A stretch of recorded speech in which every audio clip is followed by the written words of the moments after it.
도산서원, 평생 교육에 헌신한 퇴계 이황이 교육과 교육 공간에 대한 철학을 담아 지은 귀한 공부터입니다. 퇴계 이황 선생은 공직에서 물러나 시골에서 살기를 원하셨죠. 늘 교육을 생각하면서 말이죠. 그래서 이곳 안동에서 후대를 위한 서당 만들기 계획을 세우십니다. 여기 도산서당입니다. 1557년에 시작해 1560년까지 약 4년 동안 심혈을 기울여 완성했는데요.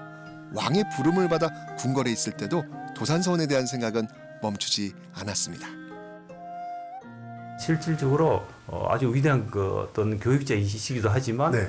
아주 제가 봤을 때 아주 뛰어난 건축가였다. 건축가. 이제 서당을 짓기로 결심하고는 네. 아주 그 상세한 설계도를 직접 그리십니다. 방의 크기라든지 창문의 크기라든지 향이라든지 아니면 재질이라든지 이런 것들을 하나하나 꼼꼼하게 다 이렇게 기록을 해서 편지를 해서 이렇게 작업 지시를 하십니다. 그러니까 이제 퇴계 선생님께서 기거하시면서 공부하시던 이곳은 퇴계 선생이 머물며 공부하던 방 완락지입니다.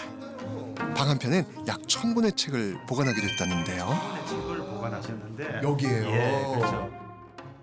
3평 남짓한 공간은 이후 조금 확장됐지만 그럼에도 명성에 비하면 작은 규모. 평생 검소하게 살며 학문에 매진한 선생을 닮았습니다.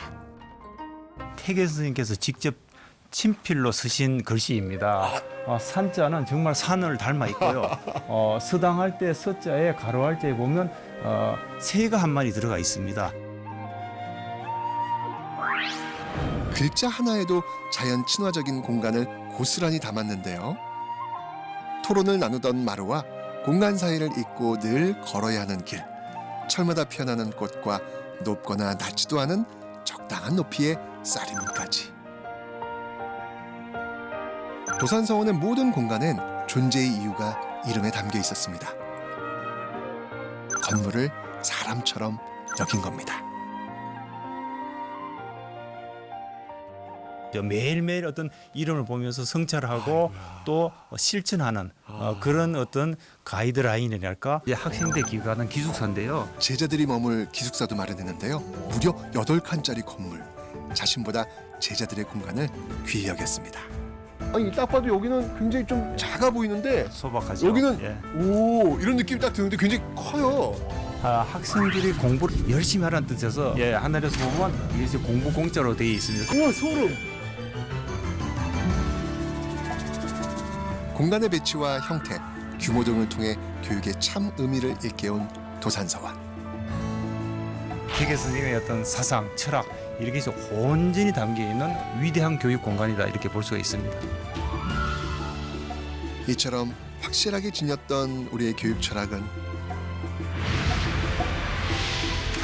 일제강점기와 근현대기를 거치며 권위적으로 변해갔습니다. 우리가 익숙한 학교 공간이죠.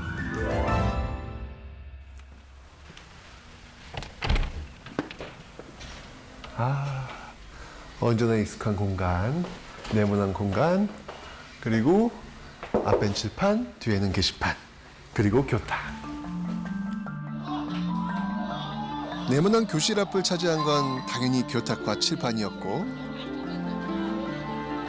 앞을 향해 정렬된 책걸상까지 학생들이 선생 한 명의 입만을 바라보게 하는 구조입니다. 마치 군대를 연상시키는 이런 구조는 50년 동안 거의 변화가 없었습니다. 왜 이렇게 된 걸까요? 표준 설계도가 시작된 것은 1962년부터입니다. 정치적으로 사회적으로 한국 전쟁 이후에 재건시키기 위해서 전국적으로 일률적으로 또 같은 모양의 학교가 집중적으로 빠른 기간 내에 건설을 하게 되죠. 이후 표준 설계도엔 미미한 변화가 있었습니다. 공간이 조금 커졌지만 그게 전부였고 비슷한 모습으로 이어졌습니다. 그러던 1992년 표준 설계도 사용 의무는 사라졌지만 학교 공간은 기존의 틀에서 크게 벗어나지 못했는데요. 전국적으로 획일화된 학교가 양산됐고 자유와 창의를 억압하는 사회 분위기가 더해지며 남보다 나를 우선시하는 문화도 생겨났습니다. 심지어 교도소보다 낮은 표준 건축비가 알려지며 학교를 교도소에 비유하는 말도 나왔는데요. 2000년대 들어 드디어 교육공간을 바꾸려는 움직임이 시작됐습니다. 2000년대에 들어와서는 학교 시설만이 아닌 학교 시설과 지역 시설과의 그러한 복합화가 중요한 테마가 되게 됩니다. 그래서 그것이 바로 BTL 사업인데 도시재생이라는 또 테마가 또 중요한 테마가 되고 있기 때문에 그 도시재생의 일환으로서 사용자의 의견을 수렴해서 설계하는 그러한 설계 방식인 참여설계에 의한 학교 설계가 학교 건축에 이제 도입이 되고 있다. 변화의 자극이 된 곳은 외국인 학교입니다. 도서관이라고 하기엔 조금은 낯선 풍경 속에서도 더 낯선 게 있는데요. 놀이동산도 아닌데 떡하니 자리하고 있는 커다란 해목. 놀이하듯 운동하듯 올라 책도 읽는 즐거운 공간입니다.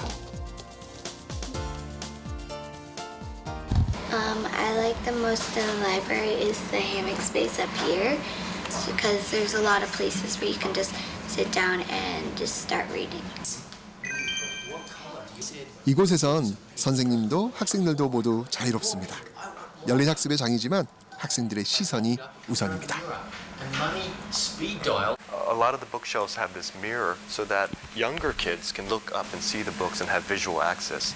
Small kids can actually have a view all the way through and look out the windows of the building. 중학교 도서관도 크게 다르지 않습니다. 빼곡하게 놓인 책장 사이로 나타난 이건 복층의 개인 서재? Real friends. Pretty good. 자기만의 공간과 여유를 찾기 시작한 중학생들을 위해 마련한 공간이라는데요. Do you like it or you just pretend? 독서와 학습만 강조한 기능 중심의 도서관이 아닌 유연한 교육 공간이 되고자 한 겁니다. Is anyone actually reading their book or are you just pretending? Oh, great.